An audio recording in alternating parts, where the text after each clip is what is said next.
La verdad es que a mí me da un enorme honor presentar a las tres personas que están aquí. Son gente a la que admiro mucho y bueno, me sentí la verdad un privilegiado cuando me dijeron que viniera a un poco a presentar esta mesa. La verdad es un honor tenerlos por acá. Carlos, muchas gracias, maestra Marcela, maestro Rafael Montero. Y bueno, nos gustaría mucho arrancar esta mesa platicando con Carlos precisamente, no solamente un panorama de la industria colombiana, sino esta mesa que tiene que ver con legislación, con derechos de autor, con contratos, con obras por encargo, con un poco siguiendo el tema que Víctor nos planteó al inicio de la mañana. Digo, me gustaría mucho que, dado que el trabajo de Carlos ha estado muy cercano como al trabajo con no actores, bueno, esto que llamamos actores naturales o estas películas donde no se contrata actores profesionales, sino se contrata a gente de la calle para interpretar determinados personajes y se construye una ficción, como es el caso de las películas del maestro Víctor Gaviria. Me gustaría mucho que abordáramos primero por ahí cuál es un poco la metodología de trabajo y cuál es también el asunto, un poco del asunto de los derechos, si al momento como guionista tienes que ver si estás partiendo como de hechos reales, cómo integras eso finalmente en un marco legislativo, Carlos. Bueno, muy buenos días. En primer medida, agradecer a los compañeros del Garfio por esta invitación. Para mí es un honor estar con ustedes, estar con esta mesa y sobre todo ver que como estos 3 días realmente todos, tanto ustedes como nosotros, creo yo, los invitados, hemos aprendido y estamos aprendiendo de todo este proceso que tiene que ver con el oficio del trabajo del guionista. Hay una cosa que, por ejemplo, nosotros, desde que pensamos en construir o en hacer una historia, siempre nos hablan de una palabra que es un concepto que está relacionado inclusive con nuestras vidas cotidianas, que es la palabra acción. Siempre hablamos de las acciones, siempre hablamos de la acción, pero a veces cuando estamos construyendo esas acciones se nos olvida una cosa que es muy importante en todos nosotros como seres humanos, y es que toda acción es producto de un pensamiento, es decir, corresponde a que nosotros como pensamos, establecemos un deseo, una motivación, pensamos, y obviamente que se vuelve una acción. En ese sentido, digamos, el que existan películas como La vendedora de rosas o una muy poco conocida que es una adaptación literaria de un gran escritor antioqueño y colombiano que se llama Tomás Carrasquilla, Simón el Mago, o películas como Sumas y Restas, o otro tipo de películas que tienen una relación directa, podríamos decir, con la realidad, y una relación directa un poco también con quienes hacen esas acciones, es decir, hablando un poco como de los personajes o los talentos. Entonces, en cierto sentido, estas películas, como acción de hacerlas, de pensarlas, de crearlas, es producto en cierto sentido como de un pensamiento. En este caso, el pensamiento de un gran director en nuestro país y latinoamericano como es Víctor Gaviria, pero también el pensamiento de acompañarnos, de reflexionarnos alrededor de una cosa que es muy importante, que tiene que ver con algo que yo le insisto mucho a los guionistas, que no basta solamente con conocer la técnica de cómo se cuenta un cuento, es decir, cómo se escribe o cómo contamos esta historia de acuerdo a unos parámetros, de acuerdo a unas estructuras, etcétera, sino que también es muy importante que nosotros vamos aprendiendo y tengamos claro una mirada y un concepto alrededor del cine, es decir, cuál es el tipo de cine que realmente nosotros como guionistas nos interesa hacer, realizar, porque nosotros trabajamos con algo que es muy importante, que son los sentimientos humanos. Entonces, cuando surge una película como La vendedora de rosas y surge en la filmografía de Víctor Gaviria otras películas anteriores, hay que tener en cuenta que cuando uno se enfrenta a la realización de una película, ya sea desde el momento en que empieza en la cabeza, uno está resolviendo inevitablemente problemas creativos. Es decir, estamos resolviendo problemas y son problemas creativos que en cierto sentido nos van a enfrentar en la experiencia, en la práctica, en la realidad, a cuál es la historia que queremos contar y cuál es la necesidad de esa historia. Entonces, surge un tipo de cine en el cual nosotros que vivimos en la, digamos, casi en la segunda ciudad de Colombia, no es la capital, que es Medellín, una ciudad que ya se ha vuelto, digamos que en el mundo, en un momento determinado históricamente, se volvió un referente de muchas situaciones sociales y sobre todo asuntos del narcotráfico. Y en esta segunda ciudad, que es digamos una ciudad que podríamos llamar de provincia, en esta segunda ciudad nosotros empezamos a tratar de hacer nuestras primeras películas y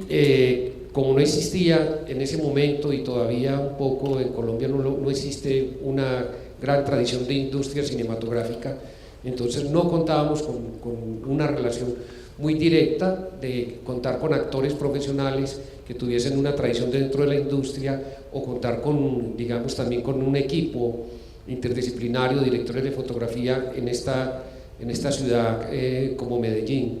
Pero también nosotros, que es una cosa absolutamente muy importante, nosotros mismos somos espectadores, nosotros mismos de alguna manera nos relacionamos con la historia del cine, con el devenir de otras cinematografías,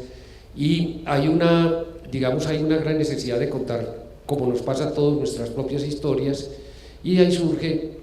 la necesidad entonces de resolver esos problemas creativos y casi que de inventar nuestro propio cine, que yo creo que es el reto, el desafío de cualquier cineasta, cualquier guionista o cualquier director, es precisamente generar su propio cine, un cine con una identidad propia, con una originalidad propia.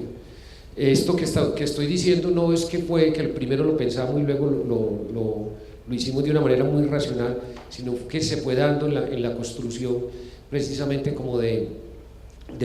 resolver esos problemas creativos que les decía.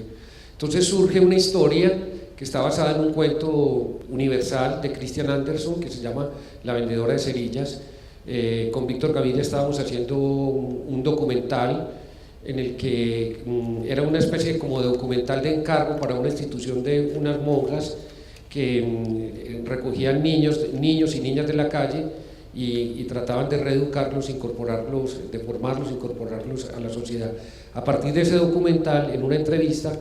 Víctor conoció a una chica que en ese momento tenía 9 años, que se llamaba Mónica, y con Mónica surgió la inspiración, la idea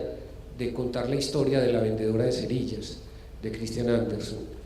Y entonces contar la historia de una niña que en la noche de Navidad pasa sufriendo de frío y la gran ausencia afectiva de su abuela, porque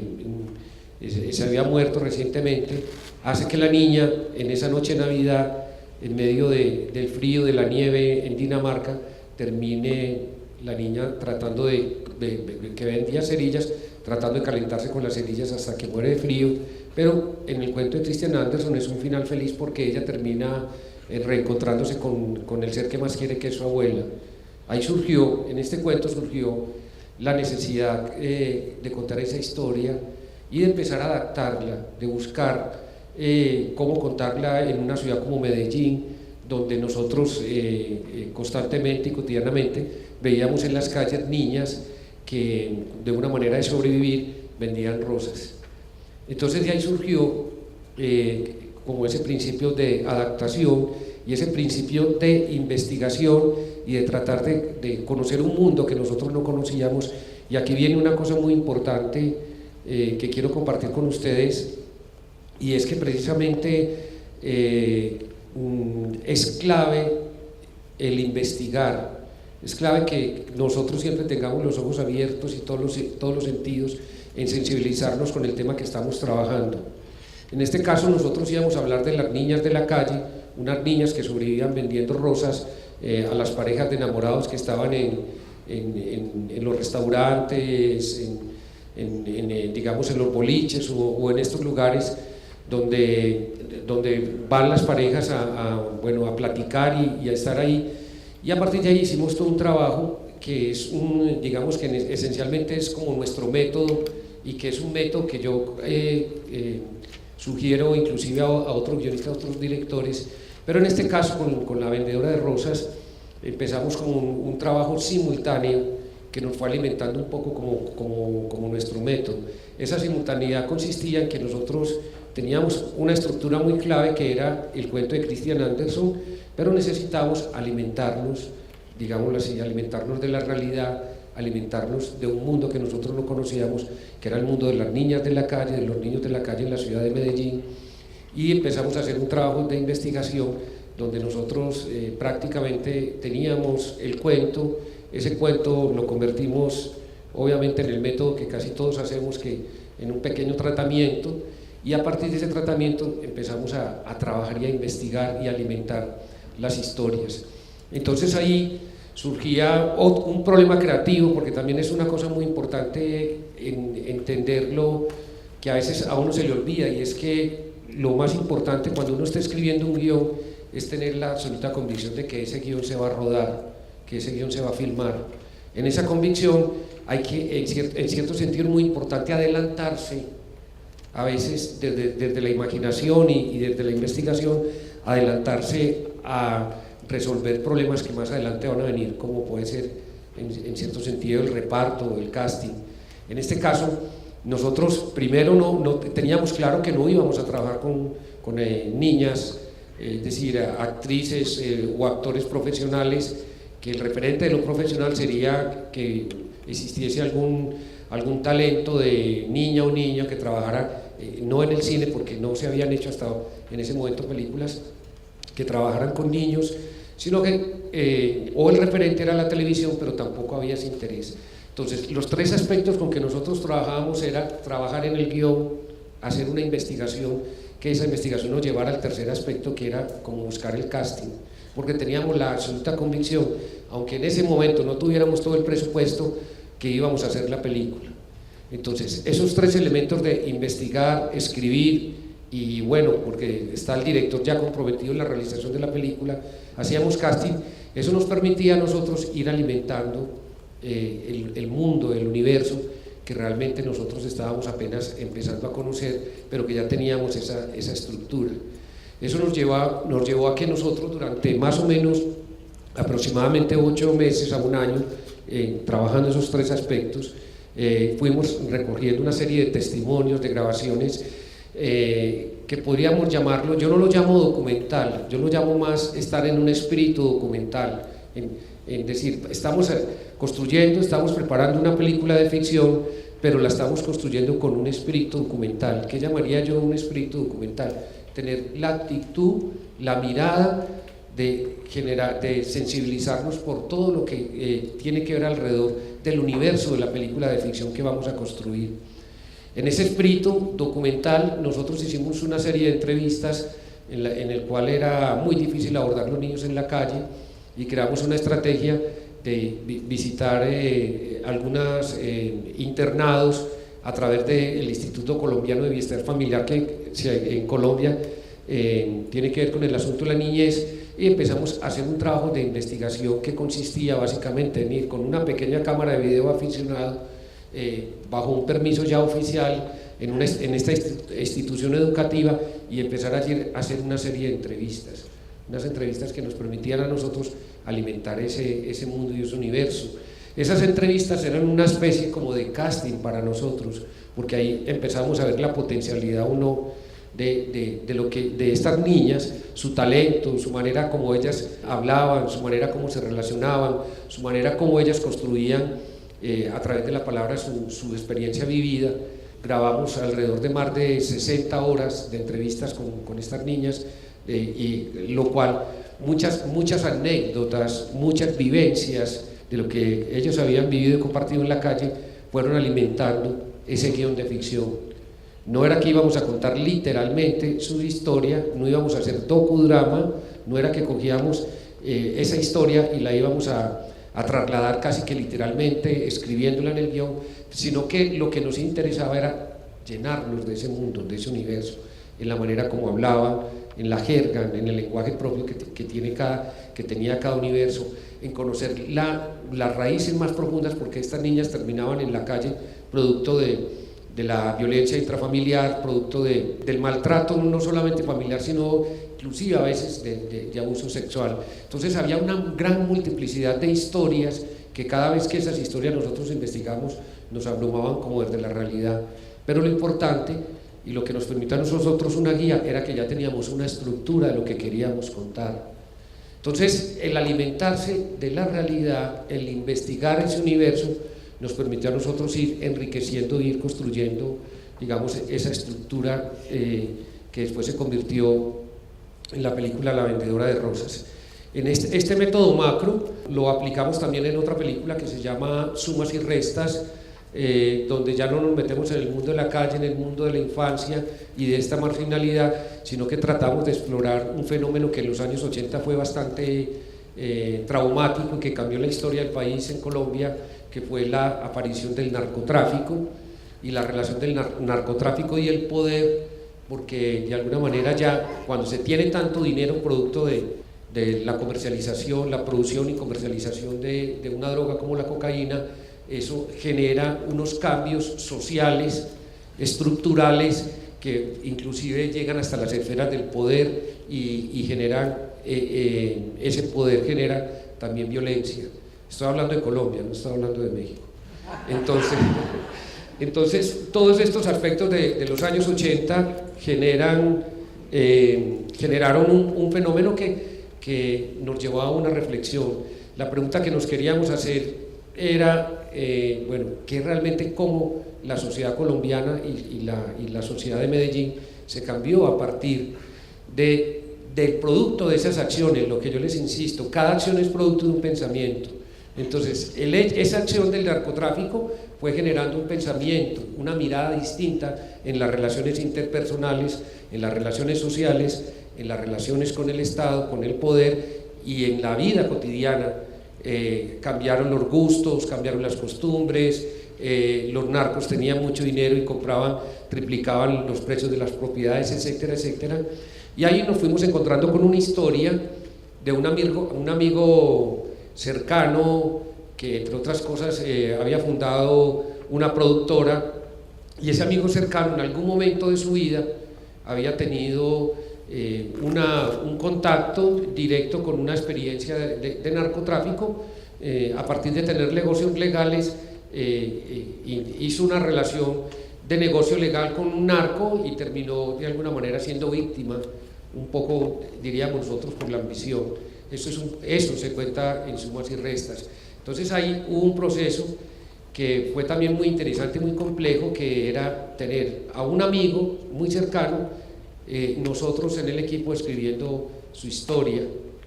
hasta tal punto que eso tenía unas implicaciones que yo no las llamo solamente de tipo legal o jurídico con relación a derechos de autor, que es un poco lo que nos convoca, pero sí era ver cómo cuando tienes una persona muy directa y quieres contar esa historia, quieres contar esa vida, y no estás haciendo documental y no vas a hacer un docudrama, insisto mucho en eso, es cómo convertir esa historia en cierto sentido de ficción, cómo la vuelves una ficción, pero en cierto sentido hasta dónde respetas o no la realidad de esa experiencia de vida y hasta dónde te alimentas de esa experiencia de vida y vas creando tu propia ficción a partir de esos hechos y esos acontecimientos de la realidad. Porque aquí viene una cosa muy, muy importante que yo quiero compartir con ustedes un poco como de esta experiencia, y es que a veces no se trata simplemente que el deber de nosotros de contar las historias es simplemente, si partimos de hechos de la realidad o algo que nos inspira a la realidad, es tratar de contarlas en una literalidad de esa realidad, o casi que respetando segundo a segundo la vivencia o esa experiencia de alguien que nos haya inspirado esa realidad. Yo creo que una de las cosas esenciales que nosotros tenemos como guionistas y en esa necesidad de contar las historias es sobre todo una cosa que es muy importante, y es significarlas, es decir, llenarlas de un sentido, de una significación que trascienda más allá de la anécdota. Una historia no es simplemente una anécdota, un acontecimiento que le ocurre o le acontece a alguien, sino que cuando ya hay una mirada hacia ese acontecimiento, entra una cosa que me parece muy importante, que la convierte en ficción y la convierte en otra estructura, que es la significación que nosotros como autores tengamos de esas acciones que nos han inspirado desde la realidad. Esa significación tiene que ver, digamos, un poco con lo que nos pasa a nosotros en nuestra vida cotidiana, y es explorar un poco como esa dualidad de lo que significa cada acción que nosotros hacemos. lo que también nosotros tratamos de poner en un personaje de ficción.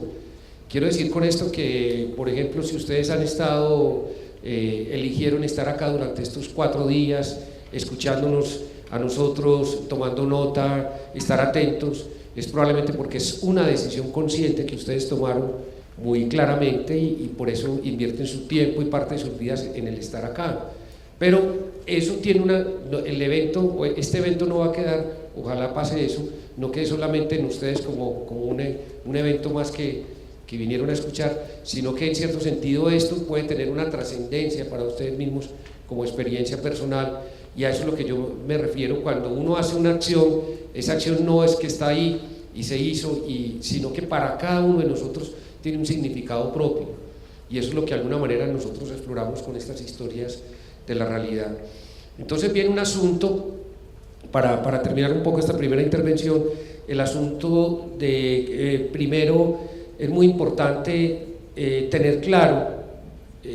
cuando nos inspiran estos hechos de la realidad, tener claro un poco cómo van a ser, llamaría yo entre comillas las reglas del juego, con respecto a de qué nos alimentamos, qué nos inspira y cómo nosotros a partir de esa inspiración interpretamos, significamos, y en ese sentido entraría una relación de tener claro cuál es el significado último de esta historia, y eso nos va a permitir también, en cierto sentido, teniendo claro eso, cuáles son las libertades que nosotros podemos proponer a la hora de contar una historia basada en estos hechos reales. Este sería como una introducción a esto. Mencionaste a la realidad como un alimento de la ficción, ¿no? Que me gusta mucho el término, el alimento de la realidad. ¿Dónde está el límite? Y lo planteaste un poco, lo esbozaste con sumas y restas. ¿Dónde está el límite entre me gusta la vida de esa persona, me parece que es una vida que podía dramatizar y que podría volver una historia de ficción hacia eso? Y es decir, ¿dónde está el límite, digamos, un poco para entrar justo en materia, en términos de derechos de partir de algo real, pues, ¿no? Y volverlo ficción, volverlo cinematográfico de alguna manera, no necesariamente ficción en términos muy convencionales, ¿no? Y decir, bueno, un poco te compro tu vida, ¿existe eso? ¿No? ¿Se puede hacer? ¿No? ¿Tiene sentido? ¿O simplemente escucho las anécdotas, la vida de los otros y retomo algunos elementos de ellas para construir otra ficción? Bueno, yo creo que de hecho todos en este oficio, y todos los guionistas, y yo creo que todos los cineastas, de alguna manera nos estamos robando las historias. ¿Quién no se ha montado en un bus o en el metro o ha estado en un restaurante? Y nosotros los guionistas, que somos curiosos, tenemos una curiosidad, a veces nos llaman chismosos, estamos escuchando y nos estamos alimentando de las historias. Por lo que yo le decía, es que la materia prima nuestra son los sentimientos humanos. Ahora, ¿cómo transferir esa experiencia vivida de alguien hacia la ficción? Pues ya en cierto sentido estamos haciendo una adaptación y estamos haciendo una interpretación y una transformación de esos hechos de la realidad. Yo tuve una experiencia de alguien, digamos, a mediados de los años 90, cuando estábamos haciendo La Vendedora de Rosas. Llegó a Medellín un productor de nacionalidad argentina que vivía en New York, Fernando Soluchín. Él tenía un proyecto bastante ambicioso para ese momento. Él quería contar la vida de Pablo Escobar, este narcotraficante mítico que cambió la historia del país. Entonces él quería contar esa historia, y una cosa clave que tiene la legislación de Norteamérica, por ejemplo, con respecto a cuando tú quieres contar la historia basada en un hecho real o alguien que existe, es que existe una legislación tan compleja en la que tú no puedes apropiarte así sea un personaje público, no puedes apropiarte de su vida y simplemente contarla poniendo la literalidad del nombre y apellido de esa persona. Entonces él quería contar la historia de Pablo Escobar, y obviamente que él la quería venderla y contarla obviamente desde la interpretación y la óptica de los norteamericanos. Y lo primero que él llegó a Medellín era un poco a explorar la posibilidad de hacerla en la misma ciudad, de empezar a investigar, pero sobre todo una cosa que él se demoró muchos años que no lo logró, y era poder tener los derechos y la autorización de cada una de las personas que habían vivido, convivido y que habían sido tanto como opositores, como acompañantes o cómplices de la vida y la obra de este narcotraficante. Entonces la primera misión que él tenía era reunir casi más de 10 o 15 autorizaciones de estas personas bajo un contrato para poder utilizar sus nombres y apellidos propios y tener esa libertad, cosa que no lo logró porque es decir, tenía que tener la cesión de derechos en conjunto para poder construir una fidelidad de esa historia, una realidad de todas esas historias, y realmente no lo logró. Con esta anécdota les estoy contando un poco eso, es decir, primero, ustedes saben que el cine trabaja con dos cosas que son esenciales, que son tiempo y espacio. Cuando nosotros escribimos una historia tenemos que pensar en términos del tiempo. Entonces no vamos a contar las 24 horas de alguien, no vamos a contar toda la biografía de ese personaje, sino que nosotros en el proceso de la escritura y en el proceso creativo de la estructura somos selectivos, y al ser selectivos ya nosotros estamos decidiendo qué aspectos de la vida de ese personaje vamos a contar. Pero lo que les decía, no solamente somos selectivos, sino que también queremos significar la acción de vida de ese personaje, y significarla la volvemos en cierto sentido ficción. Entonces, ustedes saben que uno de los mecanismos de la dramaturgia es en cierto sentido como 4 elementos claves que siempre los leemos en los manuales, que nos insisten mucho, y es que para que exista una película necesitamos un personaje, y a ese personaje en cierto sentido le establecemos un deseo, le establecemos un objetivo, le establecemos una necesidad dramática, llamarían nosotros. Entonces, en la realidad, nosotros, ese principio de la dramaturgia no se lo inventaron los teóricos, sino que es una interpretación de nuestras propias vidas, en la cual hay un concepto del que nosotros nos movemos siempre a través del deseo, del objetivo. Nuestras voluntades en nuestra vida cotidiana tienen que ver eso. Entonces, muchas veces el inspirarse en un personaje, el inspirarse en un acontecimiento de la realidad, inspirarse en alguien que haya tenido una experiencia de vida, es porque de entrada esa inspiración es porque a nosotros nos conmueve, nos genera curiosidad, nos hace preguntas, y vemos que a través de esa vida, esa experiencia de vida, nos podemos expresar, podemos decir algo y reflexionar alrededor de la experiencia de vida de ese personaje. Entonces, en ese concepto es elegir cuál es, digamos, en cierto sentido, lo que ha marcado el deseo, el objetivo, la necesidad de esa persona que ha sido su constante en la vida. Entonces, lo que yo te decía en el tiempo, entonces a veces en el tiempo tú tienes 2 horas para contar, no las 2 horas exactas, reales, literales de ese personaje, pero sí es cómo creas tú de estrategia para contar en el tiempo los acontecimientos que son producto aparentemente o esencialmente de la voluntad de esa persona, logrando un objetivo. Y lo que es esencial en todo relato dramatúrgico, el conflicto, es cómo lo interpretas tú, cómo en cierto sentido lo adaptas y en ese sentido ya lo ficcionas en tiempo y espacio, convirtiéndolo en una historia que te inspira. En el fondo, ¿para contar qué? Sería la pregunta. Para contar un sentimiento humano, una pasión humana, para a partir de esa experiencia de vida que la volvemos ficción, generar una reflexión de quiénes somos nosotros, de dónde venimos y a dónde vamos. Sería como eso. Muchas gracias, Carlos.